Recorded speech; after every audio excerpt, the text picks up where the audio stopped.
کسی کو برے کہہ دینے سے نہ ہم برے ہو جاتے ہیں اور نہ اچھے۔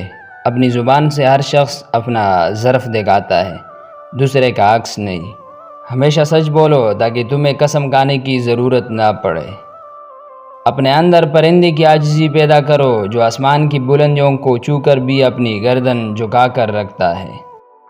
جب تم کسی کو اکیلا دیکھو تو سمجھ جاؤ کہ وہ ایک سچا انسان ہے، کیونکہ بھیڑ ہمیشہ منافق کے ساتھ ہوتی ہے۔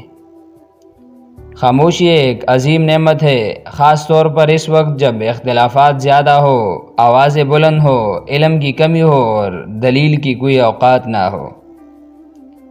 جب لوگ تمہیں تکلیف میں اکیلا چھوڑ دے تو جان لو کہ اللہ تعالیٰ تمہارے کام کا ذمہ خود لینا چاہتا ہے۔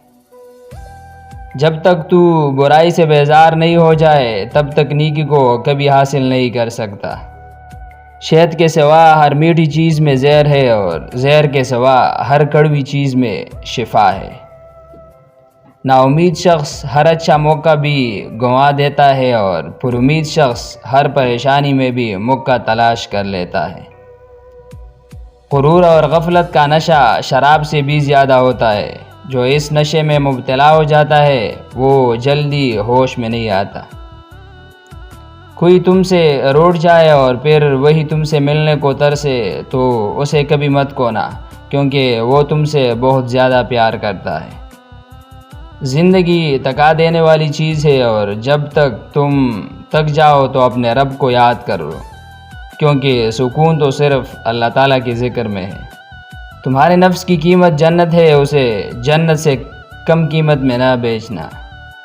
لوگوں سے یاد نہ کرنے کا شکوہ مت کرو، کیونکہ جو انسان اپنے رب کو بھول سکتا ہے وہ سب کو بھول سکتا ہے۔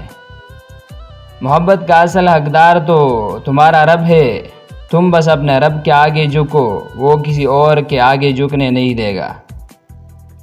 جہاں عزت، سچائی، خلوص نظر آئے وہاں دوستی کا ہاتھ بڑھاؤ، ورنہ تمہاری تنہائی تمہاری بہترین ساتھی ہے۔ جب بھی فارغ وقت ملے تو اپنی ماں کے پاس جا کر بیٹھ جایا کرو، کیونکہ ماں کے ساتھ گزرا ہوا وقت قیامت کے دن نجات کا باعث بنے گا۔